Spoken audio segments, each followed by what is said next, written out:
Welcome to the InfoWars Nightly News. It's August 30th, 2013. I'm Gigi Arnetta, and this is what tops the news. Tonight, Syrians claim they know who is really behind the chemical attacks. Then, an Iranian commander says a strike on Syria would lead to the imminent destruction of Israel. And France says it stands with the U.S. in punishing Syria. That's next on the InfoWars Nightly News. And I want to do it, and I choose evil, because I'm in charge, and I'll do whatever I want. That is the essence of evil. We begin tonight with an InfoWars exclusive.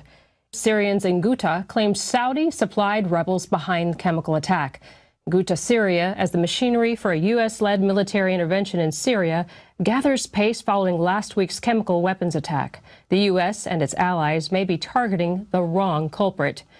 Interviews with people in Damascus and Ghouta, a suburb of the Syrian capital, where the humanitarian agency Doctors Without Borders said at least 355 people had died last week from what is believed to be a neurotoxic agent, appeared to indicate as much anyway. The U.S., Britain, and France, as well as the Arab League, have accused the regime of Syrian President Bashar al-Assad for carrying out the chemical weapons attack, which mainly targeted civilians. However, from numerous interviews with doctors, Ghouta residents, rebel fighters, and their families, a different picture emerges.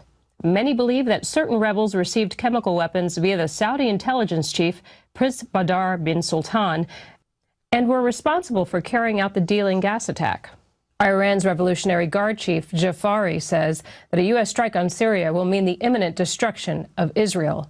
And he said it would also prove to be a second Vietnam for America. Like Hitler, who started World War II, the U.S. is igniting World War III, he said. Mohammad Jafari also said that Iran plans to work with Russia to stop the strike against Syria. The Zionists should know that a U.S. military attack on Syria will not save the fake regime from the resistance, but it means the immediate destruction of Israel, Jafari was quoted as saying. According to the state TV report, President Rouhani said both Iran and Russia would work in extensive cooperation to prevent any military action against Syria. Rouhani also called such military action an open violation of international laws. So Iran and Russia are joining forces to stop the strikes against Syria. And Alex Jones had a chance to talk with Russell Brand about the war efforts in Syria. Now, you can catch the entire piece on Infowars.com. But here's a snippet. Russell, I want to talk about some good news from my perspective. Nobody's saying Assad's a good guy, but the West did start the war, did fund the rebels starting 2.5 years ago. And for the first time since 1782, when the British Parliament voted to end the war against the colonies, they voted down the Prime Minister in the UK, David Cameron, wanting to go to war. Obama, he has a 9% approval rating on this war in a Reuters Washington Post poll. I mean, when Bush did all these lies, he had a 72. Now it's very unpopular. I see this as a sea change where libertarians, conservatives, liberals, everybody I know sees through this and knows that it's about the takeover of the Middle East that Wesley Clark exposed, the 7 nations they wanted to target. What is your view on Syria, and are you optimistic and excited that the UK Parliament, for the first time in 200 years, did the right thing on war? I certainly agree with you that that vote is as a result of widespread disillusionment with the political process. I think that obviously the Middle East is one of the most complex issues in contemporary world affairs and has been for millennia. What I believe is that our focus has to be the humanitarian aspects, the displaced refugees and the hundreds of thousands that are suffering as a result of military conflict in that area. What I also believe, Alex, is that these affairs are conducted behind a veil of disingenuity and duplicity. It's very difficult for any of us to understand what's truly happening. I've not read that book you said, that 7 Nations thing, but essentially my experience tells me that whatever they are telling me, I intuitively don't trust. It's typically about the interests of big business and government and how they align with one another. So that's what I'm going to assume until I hear otherwise. Like the claims for going into Iraq and Afghanistan were duplicitous, and so my the starting point I have is going to be not to trust any advocacy of military action in Syria. Whilst it's not an issue that I can pretend to fully understand, it seems like it's extremely complex, that there are many factions fighting there. There's no clear goodies and baddies situation. Absolutely.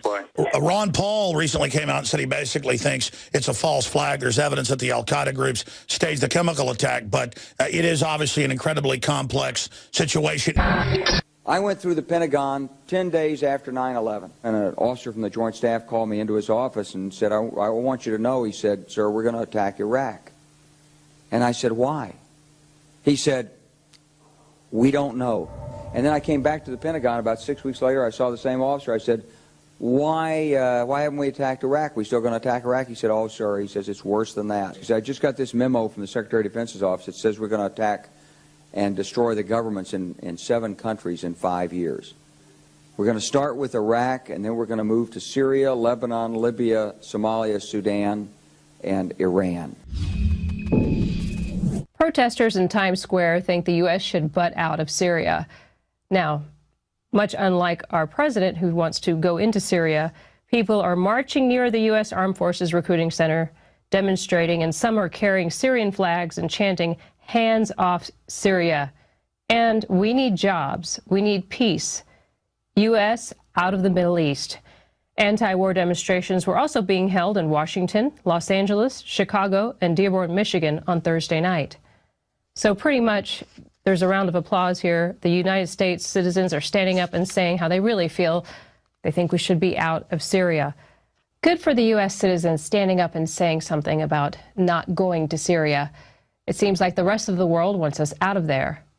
But we don't have to worry, because the French are the ones that are on our side, unlike Germany, Britain, and many others.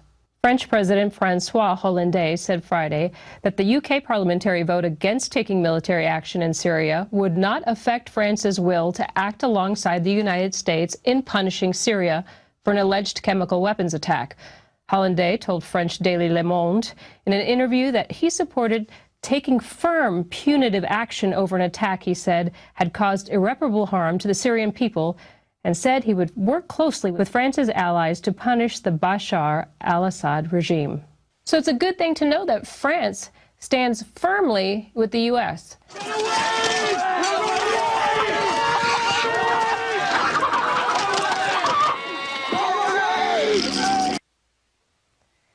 Confidence, yes. And Rand Paul has a few things to say to President Obama. He says that he should probably read the Constitution to avoid allying with al-Qaeda.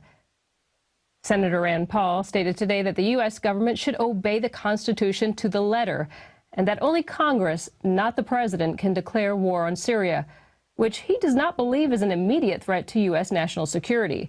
If the president is contemplating war or contemplating offensive action against Syria, there should be a joint session of Congress, and he should try and convince us for the need for it. The president does not have the power under the Constitution to unilaterally authorize a military attack in a situation that does not involve stopping an actual or imminent threat to the nation, Obama said. Yes, he should read the Constitution, including the part about the Second Amendment.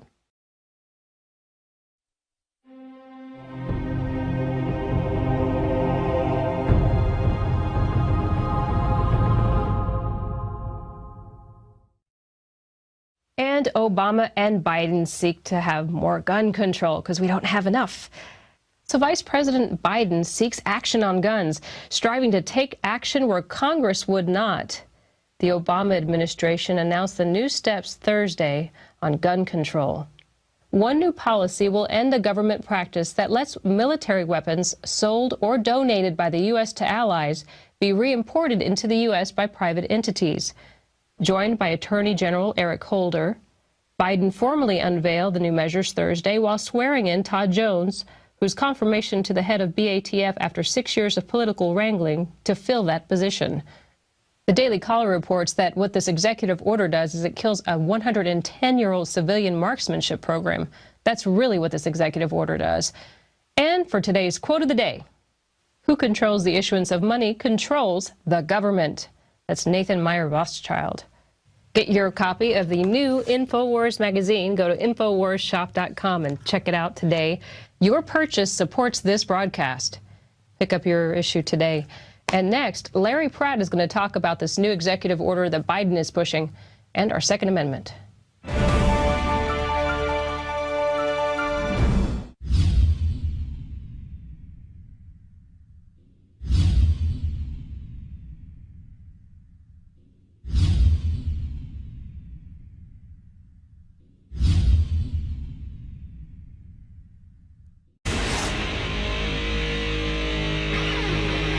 Welcome to the InfoWars Nightly News. It's August 30th, 2013. I'm Gigi Arnetta, and this is what tops the news.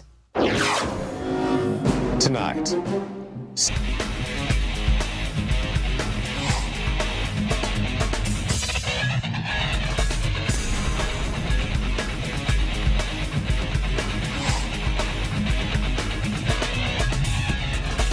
That's next on the InfoWars Nightly News. And I want to do it, and I choose evil, because I'm in charge, and I'll do whatever I want. That is the essence of evil. We begin tonight with an InfoWars. Syrians claim they know who is really behind the chemical attacks. Then, an Iranian commander says a strike on Syria would lead to the imminent destruction of Israel. And France says it stands with the U.S. in punishing Syria.